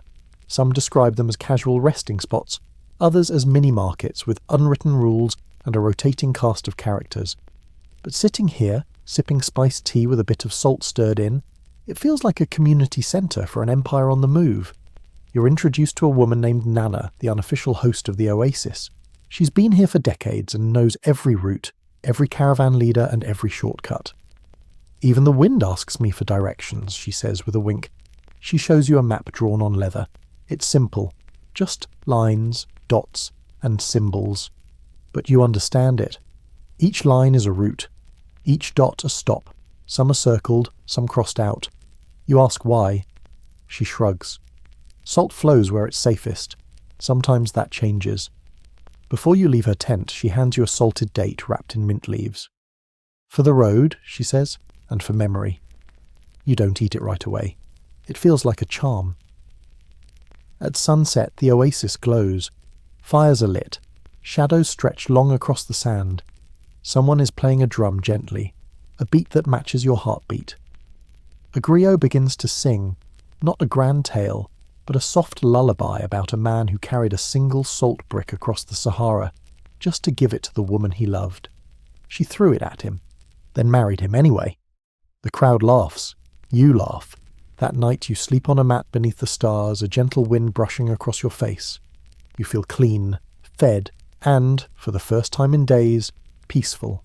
In your satchel, a few trinkets, a carved salt bird, a sweet date, a single coin, and a brick of salt that has travelled farther than some kings ever walked. Tomorrow you return to the dust and danger, but tonight you rest in a moment of stillness made possible by trade, tradition, and just the right amount of salt. You wake to the sound of rain. It's soft at first, a few drops plinking off palm fronds and tents, then more, a gentle percussion that turns the sand to mud and makes the camels grumble like old men who ordered sunshine and got soup instead. You sit up, blinking at the sky. Rain in the desert is rare and rarely simple. The oasis transforms quickly. Puddles form, tents sag, merchants scramble to cover wares with cloth and oilskin. And in the centre of it all a growing problem: salt doesn't like water. The traders leap into motion, stacking bricks under awnings, rewrapping bundles, digging trenches to divert flow. You help Bakari haul a heavy crate of Taghaza salt to higher ground.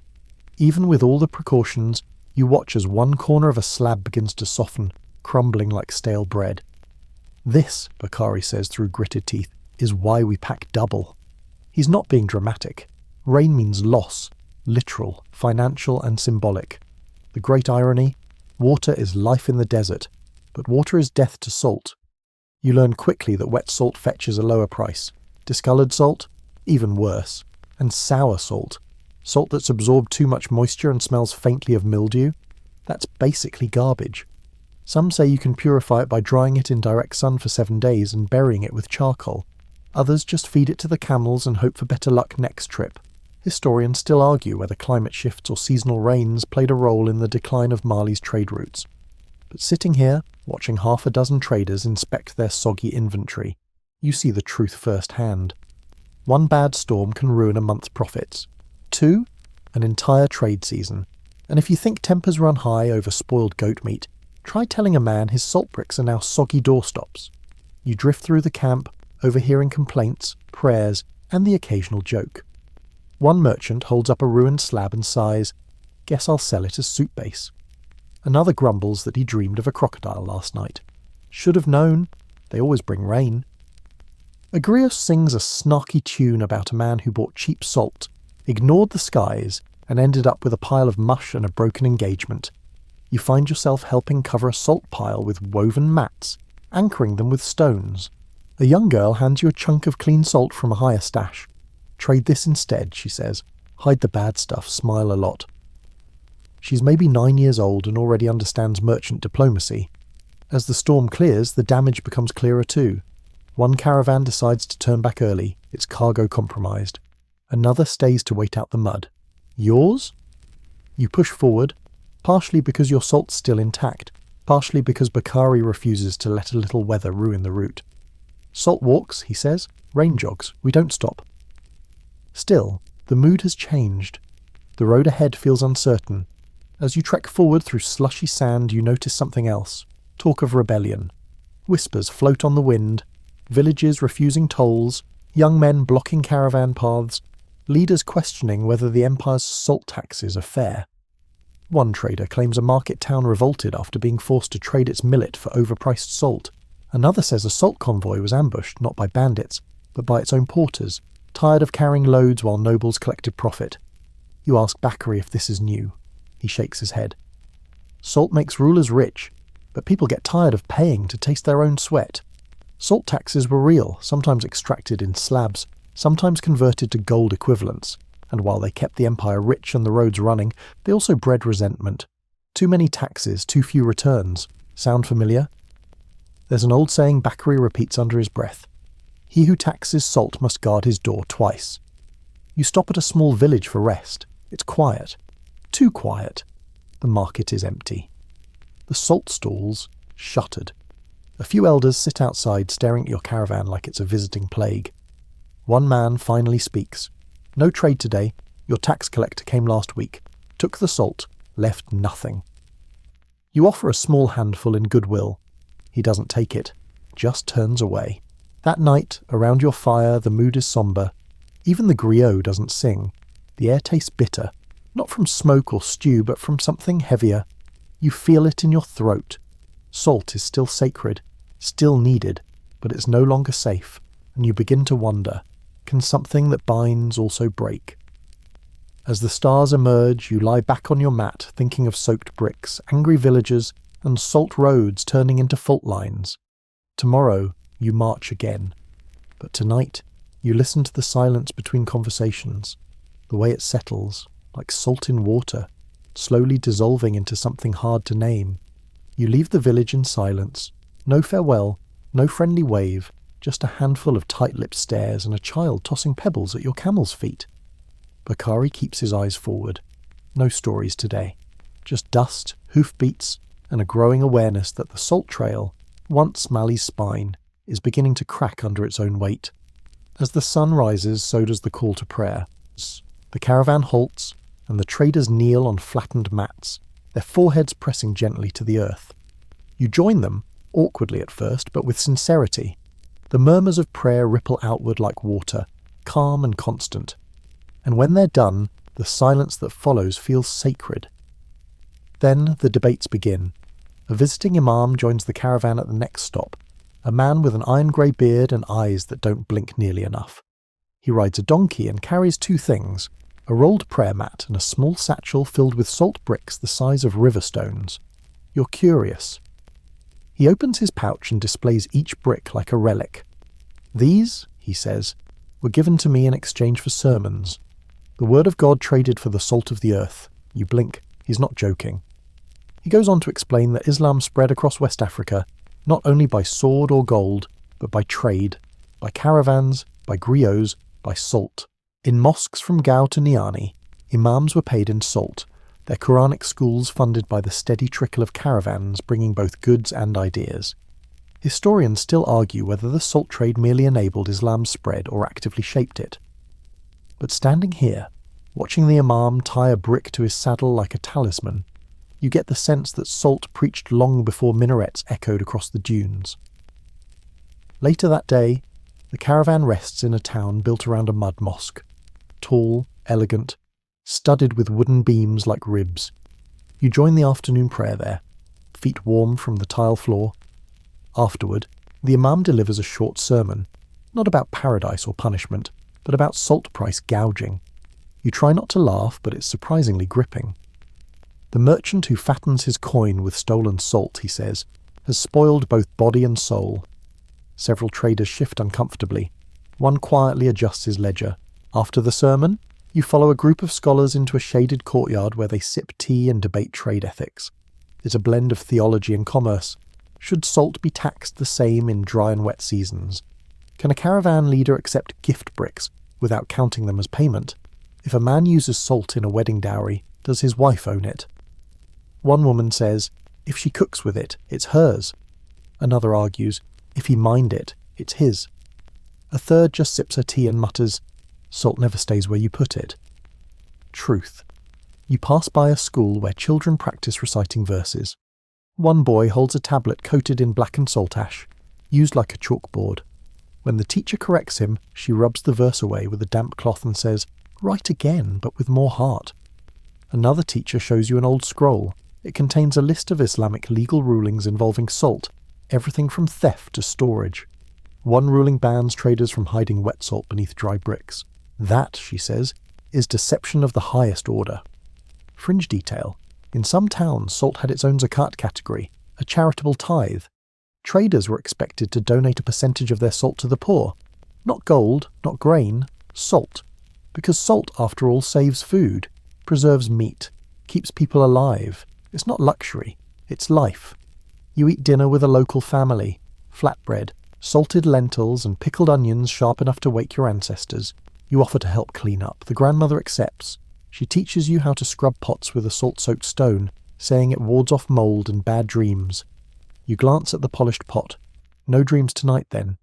As you leave, the imam gives you a small salt tablet shaped like a crescent moon. For clarity, he says, and for questions. You tie it to your bag, next to your carved salt camel and date-wrapped charm. Your satchel is turning into a walking museum of Malian salt beliefs. That night, under a sky blotted with stars, the caravan gathers for tea. The imam sits beside the griot, and for the first time the two blend stories. The griot sings of Sundiata's journey, while the imam hums a prayer beneath the melody. The words rise together like salt in soup, subtle but essential. You lie back, hands behind your head, and listen to theology and folklore melt into one. Salt has never been just a mineral. It's been a sermon, a system, and a soul. And under the stars of Mali it continues to preach. You wake to the unmistakable sound of paddles, fast, heavy, slapping water like drum beats. Not the gentle glide of river traders ferrying salt. No, this is louder, urgent. You pull yourself upright just in time to see longboats slicing through the water, their sharp bows throwing up waves that hit the shoreline in wet bursts. Men with spears wrapped in dark cloth stand poised at the prow. Their eyes scan the riverbank. Their paddles strike in unison, perfect rhythm. The kind of efficiency born not of trade, but of war. Welcome to the Songhai Empire's revenge. Historians still argue whether the fall of Mali was slow erosion or sudden collapse. But one thing is clear. The Songhai did not wait politely for their turn. They took the river, and with it, they claimed the salt. The attack doesn't hit your caravan, not directly, but the message is clear. The Niger River is no longer safe. You and the other traders crouch near the trees as the longboats pass. Bakari hisses under his breath. Songhai warriors, see the red cloth on the paddles? They want us to know they're not hiding. They're not. They're sending a message. And just like that, the rules of the trail change. You learn quickly that the control of rivers meant control of the salt trade. Boats could carry more than camels, faster, with less wear and tear. But rivers were also easier to block, ambush or tax into submission. One village you pass now has Songhai banners hanging over its docks. Their salt weights are different, larger, flatter, stamped with a stylized fish symbol. You hear rumours that the new rulers are standardizing salt units across the region. No more personal carvings, one merchant mutters bitterly. It's all numbers now, we're turning into ledgers.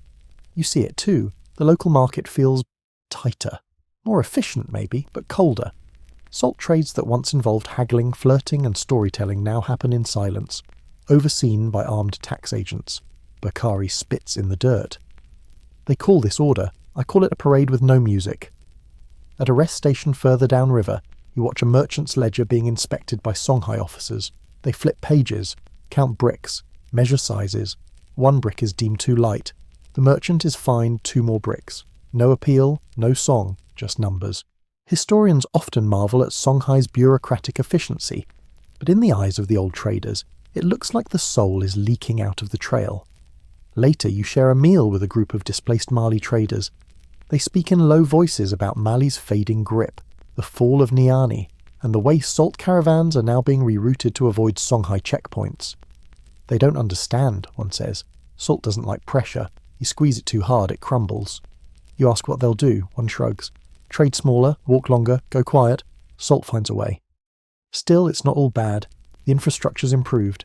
You pass a rebuilt bridge near a wide bend in the river, paved with baked clay and funded by new Songhai governors. The salt slabs travel smoother here. Easier, yes. But also more watched. There's a new tax on salt sold at river ports. Traders now need permits. Small wooden tokens carved with dates, names, and a seal. You hold one in your hand. It feels more like a leash than a pass. One fringe detail you notice. A salt inspector wearing prayer beads. You ask if he's an imam. No, he says. These are for patients. Respect. In the evening, you listen to the griot sing a new version of an old tale, this one rewritten for Songhai ears. It's about a hero who carries salt not to trade it, but to weigh it against the lies of a corrupt merchant king. He wins not with gold or cleverness, but with perfect accounting. Bakari rolls his eyes. That's not how the story goes. The griot just smiles. Depends who's paying for the song. The night feels heavier. You miss the chaos of Timbuktu's market, the laughter over salt brick dowries, the flavour of pickled onions and mango dust, the griots who sang with mischief, not math. But you understand, this is the new chapter of the trail, and salt, being what it is, adapts. It always has. That night, as you settle onto your mat, the river murmurs in the background, calm again for now, but the silence feels rehearsed, like a story being rewritten mid-sentence. You hold a small salt brick in your hand, old Mali's stamp on one side, Songhai's new fish mark scratched faintly into the other, a salt brick with 2 empires fighting for its voice. And you? You're the one carrying it forward. The Songhai banners are behind you now, flapping somewhere upstream, but their shadow travels with the caravan, stitched into every wary glance, every checked ledger, every salt brick tied just a little tighter. You've moved into new territory again. Different voices, different routes, but the same old game. Salt in, something else out. Only this time, the faces watching you aren't local villagers or tribal traders. They're strangers with maps. You hear their voices before you see them, clipped, nasal, some nasal and clipped, speaking in a strange hybrid of Arabic, Portuguese, and something else. They wear sun-bleached coats, wide-brimmed hats, and expressions that say they'd rather be on a ship. European. You're stepping into the era of colonial eyes and salt tax schemes. Historians still argue how early the European powers really understood the inner workings of West African trade, but you can tell from the way these newcomers stroke their beards and sketch in their notebooks that they smell something valuable, and they want to count it, regulate it, eventually own it. You pass a camp where Portuguese traders are inspecting a caravan's load. One man taps a salt brick and scribbles something in a leather journal. Another unfolds a map showing routes that haven't existed in decades, like someone trying to organise a beehive with a ruler. One of them asks if your salt is taxed under charter. You blink. He repeats it slower, as if you're the one making this up. Bakri steps in with a wide grin and says something polite in Mande that definitely means absolutely not. Go away now, please. These aren't your empire's rulers. Not yet. But they're watching. It starts with mapping, then come-offers, gifts of beads, wool, strange metal coins, then partnerships, then guards, then outposts. The salt trail, once built by footsteps and trust, now faces compasses and contracts. You pass a small coastal outpost where a European flag hangs limply from a post above a salt weigh station. The sign outside reads Customs House. Inside, a man with round glasses carefully inspects each brick, measuring its weight and scratching a number into a clay tablet. This salt is now taxable by decree. One local trader protests. "We already paid our tithe in Gao. We paid the imam." The clerk doesn't even look up. "Now you pay the crown." Simple as that. You step outside to find another strange sight. A scale with counterweights shaped like crowns. Fringe detail? These weights don't match any local system. They're standardized by force, not function. Later you watch as a group of salt porters, men who've carried bricks on their backs for miles, are told their load exceeds the legal quantity for non-licensed vendors. The fine? 1/3 of the load. Taken immediately. Bakari mutters, "They're taxing backs, not bricks." Still, salt finds a way. That evening you meet a woman named Fatimata, a merchant who smuggled salt past 3 checkpoints using painted gourds, hollowed and resealed with dried pepper paste to mask the smell. You ask her if she's afraid of being caught. She shrugs. "I'm afraid of my stew tasting bland. This is survival." You admire her salt gourd. She gives you a smaller one. "Hide something good in there," she says. "Not just salt. A story, maybe." You tie it to your satchel, which is starting to clink with every step. Salt beads, charms, ledger scraps, and now contraband cookware. At another camp, a French trader offers to buy your salt route rights in exchange for a sack of tools and a tin of chocolate. It's tempting if you've never tasted chocolate before. Bakari pretends to consider it, then tells him a fake route that ends in a swamp filled with hippos. You all laugh for 10 minutes after he leaves, but the tension remains. These strangers have no griots, no legends, no respect for the spiritual dimension of the salt trail. To them, it's profit, efficient, extractable, ownable. One griot you meet sings a new biting verse. They write our roads in ink, but the sand still shifts. They name our bricks in tongues, but the taste is the same. He smiles at you afterward. Let them draw maps. Salt was here before ink. Still, not everything is being erased. You visit a hybrid marketplace where colonial traders and local merchants meet on more equal footing. One table offers salt in Portuguese-marked sacks. Another displays hand-carved slabs beside books of Quranic verse. The trade is slower, but the conversation is cautious, not hostile. There's a sense of uneasy coexistence. A teacher at the market shows you a bilingual price chart, Arabic and French side by side. "They want us to learn their math," she says, "so we charge them twice." You respect the hustle. That night the wind picks up again, carrying the scent of rain and roasted millet. You sit near the fire, salt brick warming beside your foot, the sound of soft drumming echoing across the plain. Colonialism is coming, creeping, calculating, clumsy. But the salt trail still breathes, still remembers, and as long as people carry bricks on their backs, hide them in gourds, weigh them on calloused palms instead of stamped scales, the map doesn't win. The trail does. The road is quieter now. Not empty, salt is still moving, boots still press patterns into the earth, but something's changed. The gold has faded. The camel caravans are shorter. The drums are rare. But the salt? It's still here. You're in modern Mali now. Dust on your face, sun at your back. But the skyline ahead no longer belongs to kings or griots. It's cell towers, tin roofs, pickup trucks bouncing over potholes that follow the same curves as ancient trade routes. Funny, isn't it? The ghosts of trade are everywhere. You walk past a roadside stand stacked with salt blocks, not the polished slabs of old, but rough-cut bricks packed into burlap stained with fingerprints and diesel. A boy waves you over, offers a deal. 2 bricks for a bag of dried fish. The scale is digital, but the handshake? Still sacred. Historians still argue how much of Mali's ancient trade economy survives today. But here, with flies buzzing over sun-bleached salt, the answer is obvious. The forms have changed, but the function hasn't. You see a woman weighing salt with a plastic tub and a stone. No weights, just feel. She knows exactly when it's enough. Her fingers remember what her grandmother taught her. You pass a sign painted by hand on corrugated metal. Salt and airtime, recharge cards, plus table salt. A modern pairing. Buy minutes for your phone. Buy seasoning for your dinner. One preserves conversation, the other meat. You meet a truck driver named Makan who once worked a short camel route as a boy. Now he drives bags of salt south to Bamako. "The road is worse now," he says, "but at least I sit." He slaps the cab of his truck and adds, "This is my new camel." Fringe detail? On his dashboard, tied with faded red cloth, hangs a miniature salt slab carved into the shape of a camel. For luck, he says. For memory. You ask him if anyone still walks the old routes. He nods. Not many, but some. They say the camels still know. In a roadside cafe, you sip tea with two elderly traders. One shows you a ledger so old the ink has bled into the paper. Salt sales, names, weights, dates. Some lines are smudged with sweat. Others are marked with tiny fingerprints, proof of payment by touch. The man taps the page. This line here, that was the year of no rain. Salt was all we had.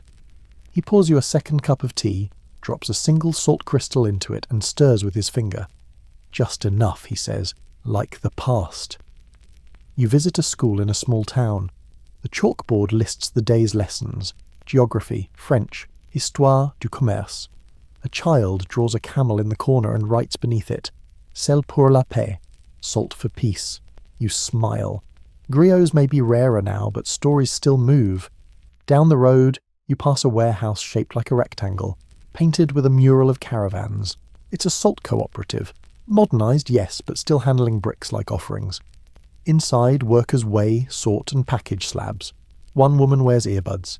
Another sings a song that feels ancient. At a rest stop, you find a gift shop. Not your usual tourist trap.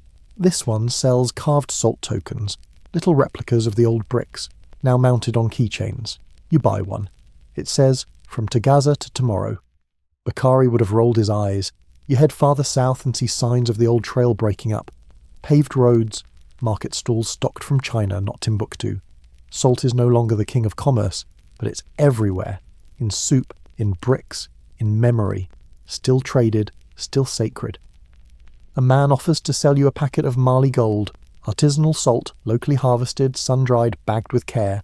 You check the back of the package. It says, from the desert to your table, taste history. You chuckle. They're not wrong. You talk with a historian in Bamako who gestures to a map. The old routes are faint lines now, barely legible. But they're under everything, she says. The cities, the villages, the phone lines, the tensions. Salt wrote the first infrastructure. She pauses. You know what we say here? When salt leaves the tongue forgets, but the land remembers.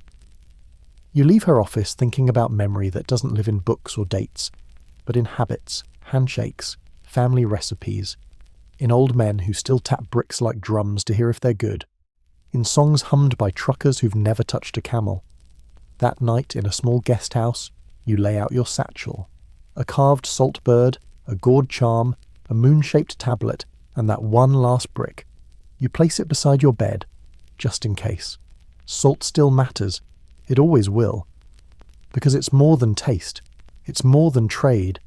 It's the trail itself, a path carved by footsteps, winds and whispers, still pulsing under Mali's skin, and in your bones too. The fire is low tonight. Not dying, just gentle, like it knows this is the last one. You sit cross-legged, your salt brick warm beside you, its edges dulled from the long journey. Around you, the caravan sleeps or stirs quietly, bundled in cloth and dreams. The night is still, and the trail behind you stretches long, dunes and rivers, books and camels, songs and salt. This is the end of the road, or maybe the beginning of something quieter. You remember the first night standing beneath a moonlit sky, unsure whether you'd make it out of Taghaza with your feet or sanity intact. The sound of camels groaning, the taste of salted tea, the whispers about ghosts and gold. The moment it hit you that this wasn't just trade, it was empire in motion. Salt did more than seasoned stew. It paid teachers and healers, bought wives, war horses and wisdom, built mosques and markets, bound oaths, ended feuds, spoke in silence, sang through griots. It crept into every corner of Mali's glory, through the cracked lips of miners, the calloused hands of porters, and the careful ledgers of kings.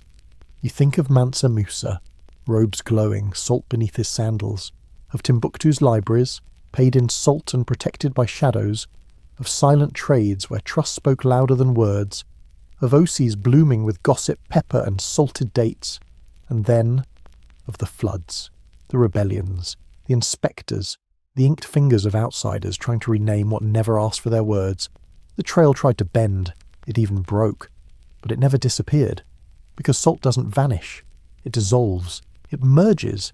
It remembers. Historians still argue whether salt made Mali or Mali made salt famous. But out here, wrapped in your blanket, staring at a fading fire and holding a chipped relic of the past, the answer feels simple. You carry it, all of it, in your satchel, in your footsteps, in your veins.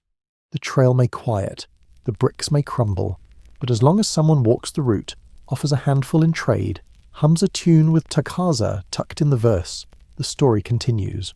So you lie back, gazing at the stars, those same ancient specks that once guided camels across oceans of sand. You listen to the breathing of those around you, the wind brushing over the dunes, the deep, contented exhale of a nearby camel, maybe even your own. Your last thought before drifting off is not of salt or maps or history books. It's of a child crouched in a modern market tracing caravan routes in the dust with a finger, humming a song they don't know the words to. But the tune? It's right. Because salt doesn't need lyrics. It just travels.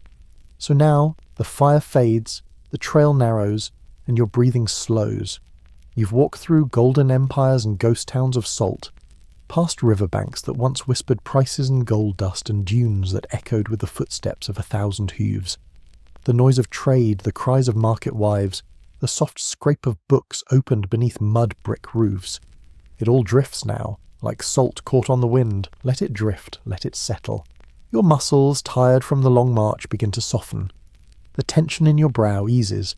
The weight of the past, so rich, so layered, unfolds and spreads out like a blanket, tucking you in with stories older than your bones. The road ahead is calm. There are no taxes to pay here, no debates over grain weight or caravan speed, just stillness. And you, held in a quiet where even the camels sleep. You feel your breath deepen, slower now, like the pulse of the old trail, steady and sure. The stars above watch, patient and kind, the same ones that once guided griots and generals. The air cools, the earth cradles, and the salt remains. A quiet witness to everything that came before. A gentle reminder that you too are part of something long, winding and wise. So sleep now. Dream of maps that move, of songs that weigh more than bricks, of rivers that remember. You've walked far enough. Let the trail rest beneath you. Let the salt keep your story safe. Keep your story safe. Keep your story safe. Keep your story safe. Keep your story safe. Keep your story safe. Keep your story safe. Keep your story safe. Keep your story safe. Keep your story safe. Keep your story safe.